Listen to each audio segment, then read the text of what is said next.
Welcome back to the Pursuit Podcast. Today, our guest is going to be talking to us about how they got into angel investment. Before we get started, a quick thank you to our sponsor, Neximo. Neximo provides APIs for voice, SMS, verification, and a host of other really fantastic developer tools. To find out more about what they do, visit them at neximo.com.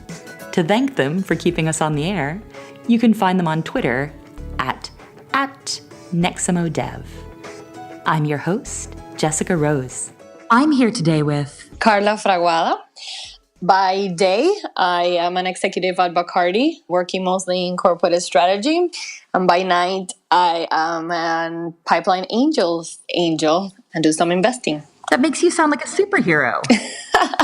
I like to frame it that way sometimes.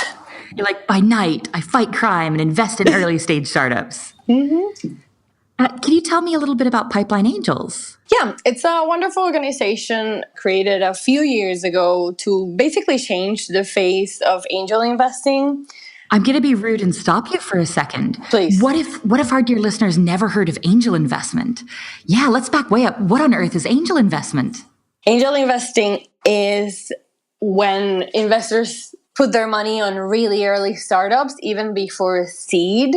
So It's these companies that you start, and when you start a company, you usually bootstrap. So you put your own money at the beginning, and then you get friends and family to put some money in, and then come angel investors in to help fund when it's really money hungry, that company, when it starts, like you need a lot of money to invest. So that's where we come in.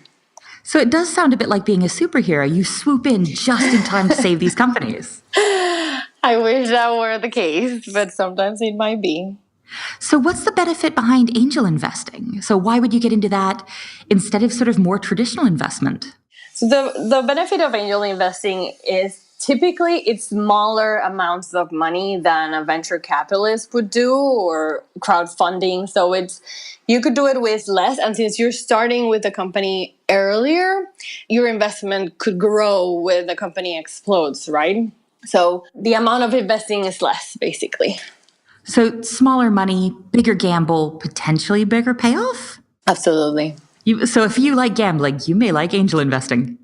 Yes. So you mentioned that Pipeline Angels aims to get more people into angel investment. They're sort of building new superheroes, building brand new investors for early stage startups. Yes.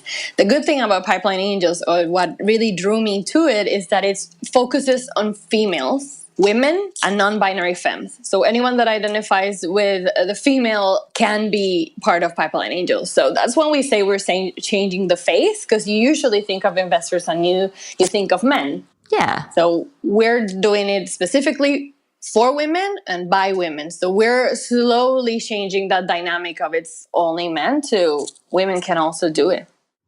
That's really exciting. Can you talk to me about maybe how many people, like how many brand new superhero angel investors have come through Pipeline Angels? So usually when I did my cohort, we had 20 people. So every semester, let's call it, you get around 20 new investors. But so far, Pipeline has over 300 members.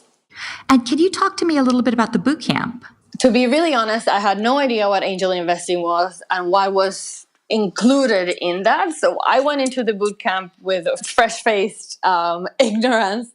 And it includes everything that you need to know when getting into investing as a whole. And then obviously angel investing, everything from strategy, the process, due diligence, what capitalization is, valuation, what the impact will be of what you're doing.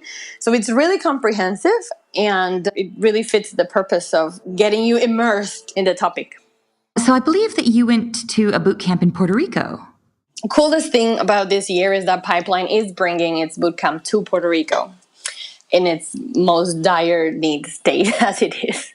Yeah, Puerto Rico sort of slipped out of the headlines for a lot of places, but stuff's still not where it should be. Absolutely not. Definitely, there's still a lot to be done. But the good thing about when these disasters happen is that there's a really big influx of resources and money that comes in. So we have a really good opportunity to jump started again. I think pipeline is a great idea to come in right now to help develop the economy and develop that entrepreneurial ecosystem that so needs it. What was your experience like? You said you didn't know much about angel investment. How did you hear about the boot camp? You heard about it in Puerto Rico? So I have a really good friend here that leads an accelerator, and she invited me to a informal conversation with a few champagne flutes and stuff one night, and we had one of the pipelines. That sounds like a good way to have a meeting. Yes. So we had a pipeline angel from Boston come and talk about the process. So I had been itching, to say the least, to start my own thing and become an entrepreneur myself, but I couldn't find an idea that I wanted to go in like you have to do when you become an entrepreneur. So she said, like, why don't you come see if you want to invest in someone else's idea? And I think that was absolutely brilliant. And that's how I ended up here. What would you say are some of the requirements? So if I said, oh, wow, I really want to get into angel investment, what do I need before I start? So most importantly is you need to be an accredited investor. So you have to have the resources. Yeah, you have to have the resources to be able to invest. A couple $1,000s for boot camp and investing initially. And then just the thirst to learn and really get to know the companies, the founders, the way things work. So when you talk about it costing a couple $1,000s for the boot camp and to get started, yeah, in a little bit more detail, what does the boot camp cost and how much do you think I could sneak in to being an investor with? When you join Pipeline Angels, the boot camp is $4,500. And then you make a commitment to invest at least $5,000 in one of the companies. I chose to invest more, but that's everyone's personal decision. But going in, when you sign with Pipeline Angels, I'm going to do this with you guys, you agree to at least $5,000 for one of the companies that you're going to see pitch. So it sounds like it takes about $10,000, maybe a little bit more, to get into an angel investment this route. Minimally, I would say yes. So that might be really scary for folks who are working at nonprofits or early stage in their careers. But for folks working in sort of more well-heeled markets, that might seem really accessible. It was for me, although it was scary. Like I had the money on the account, but it's still like a lot of money to risk and to invest. Because I think the boot camp is an investment you do on yourself, on something you want to do in your life. But then what you invest in the company, which is anything from 5 to 25 or 100, if you wanted to invest that much, it's a huge risk. Oh, I would love to invest $100,000 anywhere, but I think that there is a lot of, sort of real life getting in the way. I don't think I've ever seen $100,000 the same place at the same time. Exactly. I do have a friend that did invest 100 on a startup, and she keeps telling me, yeah, it's been 5 years and they haven't started. So she hasn't lost her money, but it's been taking a long time. Yeah. So she gets nervous. It just lives somewhere else now. Exactly. So that's something I'd really like to chat about is when you're investing, it's not just putting your money into a company and it magically grows for you. There is risk involved. Oh, absolutely. And the chances of what you invest in angel investing growing and making it big is like 1 in 10. Like you will make... What? That's great. It's better than blackjack. You would make... Typical angel investors would make 8 to 10 investments in their lifetime, right? So usually it's 1 or 2 of those 10 that hit it big. So that's why they say, like, probably you're not going to get the first company to hit it big or the second. But if you keep at it, there's one that it's going to return all your money, right? And more if you're lucky. So it sounds kind of like angel investment might be something fantastic to get into if you do have a little bit of extra capital, or for some of us, it feels like quite a bit of extra capital. And if you've got kind of that risk-taking personality where you're like, well, we're going to do this a couple times and it's got to pay out if we keep with it. Yes, and it takes some time and you have to really want to be involved with these companies and work with the founders and have some time to dedicate to helping them grow. So there's a lot of angel investments out there, like famous one, like Tim Ferriss, for example, but he only invests on companies that he's going to have time to dedicate. So that I think that's really important that, okay, you might have 10 companies, but if you don't have the time to help them, you're just throwing money. Yeah, exactly. What kind of help or what kind of support might a company expect, or might a company wind up getting if they got angel investment? So it goes everything from getting a seat at the board. One of the things pipeline angels request of the companies, the pipeline companies, is that we will invest, but we will get a seat at the board, even if it's just non-voting, just observing. But you get a seat, so you have to be part of the decision making of the company and advisory. Basically, that's the most of what you do. Yeah. In my experience, I've been just letting them know I'm available to help in any way I can with my network, with marketing expertise, with doing connections. That's really important at the beginning stages of a startup. What was the thing that surprised you most about getting through the boot camp or getting into angel investment?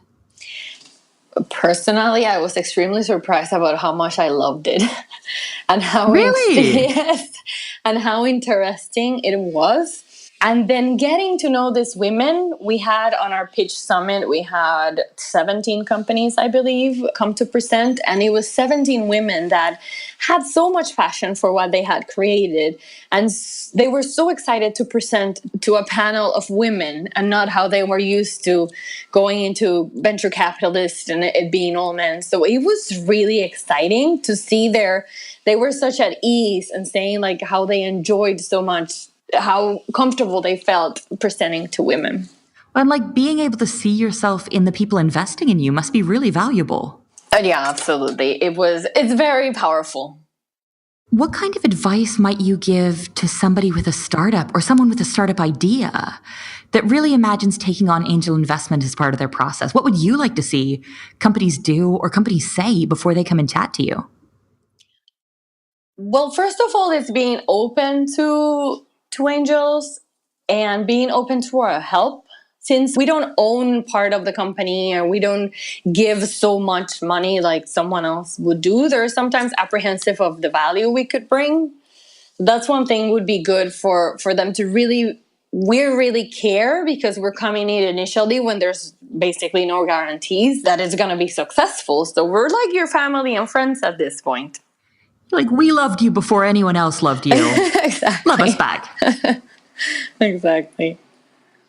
Are there any ways that you'd like to see someone pitch or present? Do you like to see a lot of numbers attached to a project? Yeah, if I came to you with my startup and I said, hey, look at this, can I have some money? What would you want to see before you might want to write that check? So very important when you look for companies to invest, you want to get to know the management and see how the entrepreneur likes to be coached. Oh. Like very resistant entrepreneurs are hard to work with. So you kind of want someone that's eager and hungry for help, let's say, or for guidance and coaching. So that's really important. Also the scalability of what you're selling. Like how big can we go with what you're proposing? They need to be very knowledgeable about their product and the market. The market is really important, the market you're going to come into, as well as an exit strategy. This is really important and people don't think about it much, but when you are investing, you want an exit strategy. So how do you plan on making this company public or selling it, or where are you taking this endeavor? Right? A lot of entrepreneurs say like, I want to keep this company forever and I'm going to own it. And that's a bit scary because when you're investing, you really want that exit strategy or you want that properly planned so that you know where you're taking the company. So that's a really interesting perspective that for entrepreneurs, especially entrepreneurs who deeply love their company, the idea of selling or selling up or going public and sort of giving away what feels like a lot of power is something that they might not want to do. And for investors, y'all would quite like them to do that, yeah. Absolutely. It's really important. But you're right. This is your baby, right? So you love it. But at the same time, you want to take it somewhere. You want to be acquired by a bigger company, or you want to join forces with someone else. And obviously going public, but it depends on, how huge the company is. But yeah, that's really important in this process. We've talked a lot about what angel investors look for in companies. What kinds of attributes do you think startups should be looking for in angel investors? So as I mentioned, it should be someone that's really interested in them and does want to help. But at the same time, if you're building your company and if you don't have a really strong salesperson, or you need more marketing expertise, or you want to get to know more the market, then you want to look for a person that has that expertise that would help you drive your company farther and fill the gaps that you have. So not just looking for somebody who will give you the money and that you click with, but somebody who might be bringing you skills that go beyond just cash, somebody who's done the thing you're trying to do before. Absolutely. It's a great opportunity to fill the gaps with someone that's not only interested in the company, it's putting money on it and you don't have to pay. It's not going to be on your payroll. Like they're paying you to help you. It's not a bad deal. Not at all. If I'm a startup really interested in getting some angel investment, where on earth would I start? Where would I start looking? How would I meet my first angel investor? So what I would say is, if you're a woman and a non-binary femme, you definitely want to look at Pipeline Angels, because we have a really good proposition and an amazing group of investors. But there's plenty of angel investment groups in every state and everywhere, really. Your university might have an angel investment group, your community, they're everywhere. Yeah, maybe hop on the web and just search angel investment and your local area. Yes, and you find everything nowadays on the web, so that's definitely where I would start. That's where everybody lives now, is online. Mm-hmm. We've talked about the practical considerations, so what you need financially and what you need time-wise. How long was the boot camp again? The boot camp was 4 full days. Okay.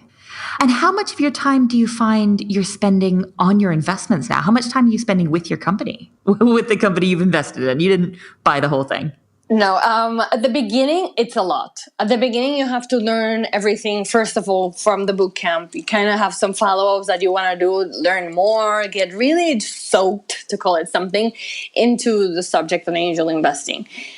Then comes looking at all the companies that had applied that before the pitch summit. So like before that Shark Tank kind of day, you have to read about all these companies, more than 50 sometimes, and select the 20, for example, that you would want to see pitch. So you'll first read about all of them, decide which ones you want to meet in person, and then go to the pitch summit. So that time when you have to read about all these companies and do some research, because if there's a technology there that you're not sure, you kind of want to do research on it as well to see if there's really a possibility. Then you go to your 20 and then you do the pitch summit. And then when you do the pitch summit, you choose, let's say, 3 companies that you like the most and you want to see where you want to put your money. So there's more research there with talking to them, asking questions, understanding where the least risk would be. That due diligence, that researching piece, that talking to entrepreneurs right before you write the check is really intensive. I would say like 50% of my time went through that. This sounds very much like a combination of cramming to write a term paper and speed dating. It absolutely is. That's a great way of putting it. Yes. Right now, after I made the investment, I think I made it a year ago, we talk every month. But the involvement is not that intensive, let's say. I check in with them, they check in with me, and the other angel that invested with me. But it's just maybe once a month. Just to check in, like, hey, y'all are still around. You okay? Exactly. Do you need anything? I know you launched your crowdfunding campaign. Is there anything I can do? So then I share their crowdfunding with everyone I know, and I want my friends and family to help theirs because I'm invested, literally. Yeah. Who do you wind up investing in? So me and the other angel from Miami decided to invest in an education company. It's a wonderful... So close to my own heart. Yes, it's a wonderful lady from Miami who created these blocks, just your typical ABC blocks that we usually, when I grew up, were wood. So she created, plastic. Yeah, exactly. She created this with a conductive material that you could use on your iPad. So, how cool. Yes, and they're washable, they're waterproof. You could use them in the tub if you wanted to. Absolutely. They were amazing. And she created these apps with her favorite character, whose name is Pepe, and it's her own puppy. So she created this Pepe apps that were great, and we really liked the company. We decided to invest in them. But the wonderful thing is I have a 2-year-old niece, and I brought the blocks when we got the samples with the apps, and it was amazing how much she knew to use it, how much she liked it. She wouldn't stop. She carries Pepe everywhere in the house. It's amazing. And the best thing, especially for me as a Puerto Rican, it's bilingual. That sounds fantastic. What's the product called? It's Alpha Tech Books. Oh, cool. Yes. And that's live now. Is that something people can buy? Yes. And we're in the process on launching on websites that people can buy. So right now we only did it on the crowdfunding, so Kickstarter. Everyone that has it bought it through there. But we're working on launching it in places like Amazon and Jet. So that's very exciting. Yes. So we've talked a lot about the upsides of angel investment. Is there anything that you wish that sort of in investing overall or in angel investing was different? Is there a way the culture, is there a way the practices could work better? To be honest, the risk, it's a constant fear you have. So, but it's with any investing or gambling for that matter. But I think that's the hardest part on it. It's been for me. I'm not a gambler. And sometimes trying to, dealing with the pace of things. I'm a doer of a person, so I like things to progress, and I come from corporate America, so I kind of want stuff to be flowing, yeah. And it doesn't happen always in the startup world, so getting used to that has been the biggest challenge for me. That's really interesting to hear. I think technologists, we often like to think of ourselves as like going at the speed of innovation, breaking things, doing things. But actually, it sounds like we've been a little bit slow compared to larger industry for you. Yeah, but you kind of have right now, let's say you have a lot of options, right? Of how you grow this, where you put it in. So exploring all of this does take time. So that's absolutely new to me. What kind of advice would you give your past self? Looking back, would you say, hey, save up some cash earlier and get involved in this? Would you want to warn yourself away from certain moves? I would say to my past self that I should get involved with this earlier. And not only angel investing, but understanding investing, venture capitalism, and angel investing and startups before. This is the way the world is moving. I mean, the word entrepreneurship is huge. Everybody now wants to be entrepreneurs. Startups are everywhere. So it might have been great to get into this topic earlier. That seems like a reasonable thing to want to tell past you. Yes. What kind of advice would you want to offer somebody who's listening to this? If we've got a listener who's just like, wow, that sounds fantastic. I want to do this more than anything. Where would you recommend they start? Again, I have to send them to Pipeline Angels if you're a woman or a non-binary femme. But the internet is written with information, and I would look for your local angel investment group. They are very good, and they have a wealth of information to provide and to guide you. Are there any things we should look out for if we're startups talking to angel investors that should make us suspicious or that it may be red flags? What are traits or what are behaviors that might indicate we don't want to deal with this particular person or this particular investor? Jessica, I don't know what to tell you on that one. Trust everyone. No. Carefully? No. Don't trust everyone. I don't know, because the problem is if you need the money, you would go with anyone. So I don't know. Maybe try not to get yourself into a position where you need the money that bad? Well, no, money, you will need money when you're starting up and even further. I mean, there's huge companies right now that are still doing rounds of $500 million. So you will always need this. But the most important thing about the investors that you want in your company is where you find, you have chemistry, when you find a connection, or when you think you can work with these people because they're going to be involved in your company for a long time.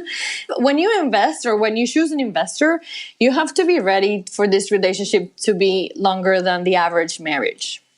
Oh, Yes. Now I want to Google how long the average marriage is. Yeah, the companies usually, when you invest in them, and if they're startups, you would take anything from 5 to 10 to 15 years before that exit strategy or before you see your money. So it's a long-term relationship.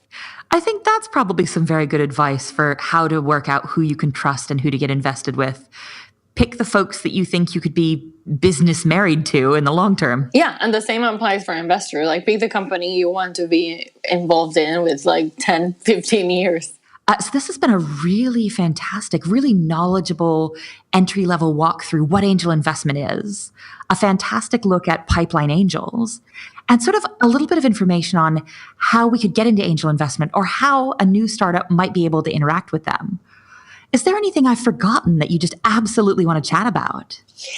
Well, the main thing going on for Pipeline Angels right now is the launch of Puerto Rico. And this is really important because only 2.3% of U.S. angel investors are from Latin descent. So what? Yes, it's That's really impossibly small. Yeah, It is really small, and we have the opportunity here. If we have enough Puerto Rican women to really move that needle a little bit, because we're Latin. So there's also for Latin startups, like founders that are Latin, there's a huge funding gap. There's the same for African Americans, but unfortunately, most of the funding goes to white founders. There's another difference we can make there with Puerto Rican companies. I think that for so long, folks have been really focused on, oh, wow, we need to address the gender split in funding. We need to address the gender split in investment, that folks haven't been paying the appropriate attention. Folks haven't been paying the attention it deserves to the racial and cultural gaps. Absolutely. And it's way harder, and it's proven in studies when you have a pitch of white, female, African American, or Latina, that there are differences in the outcome and the statistics. I'm going to be so excited to see how, no pressure, but you personally and Pipeline Angels works to change those numbers. Yes, and that's why we're trying to do this now, and that at the same time would power the local economy and unleash more capital for Puerto Rico-based founders. Like 60% of small businesses have closed since the hurricane. Oh. Yes. Yeah, I sincerely hope that your work out there, and the work of Pipeline Angels is going to go ahead and make a difference that it deserves. If I wanted to find out more about Pipeline Angels, where could I find them online? On pipelineangels.com. That's pretty convenient. Yes, you would find everything there. We're also on Facebook, at Pipeline Angels, on Instagram and Twitter. And Natalia, the founder, is really active there, posting, getting out there, meeting people, and we have a lot of good content there. But there you can meet other angels and ask questions. That's how you get started. That's how I got started. You can become your own superhero. Exactly. And if folks wanted to find you online, is there any place that they could follow your work? I am on Instagram, but I don't. Basically, LinkedIn. Oh, cool. Yeah. Instagram's all pictures of puppies, isn't it? Of my travels. That's my other passion. Fantastic. Folks looking to get back in touch with you should search for you on LinkedIn. Absolutely. I wanted to thank you for your time. No, thank you so much, Jessica. This has been awesome and a great opportunity to showcase something I'm really passionate about. And I was just so excited to be able to get our listeners able to hear your fantastic story and to hear more about the program that helped get you into investment. Thank you. And thank you for listening. We'll be right back Tuesday with a new episode. If you want to say hello to us or make a demand for your favorite guest, let us know at @PursuitPod. You can also see all of the art and sketch notes available.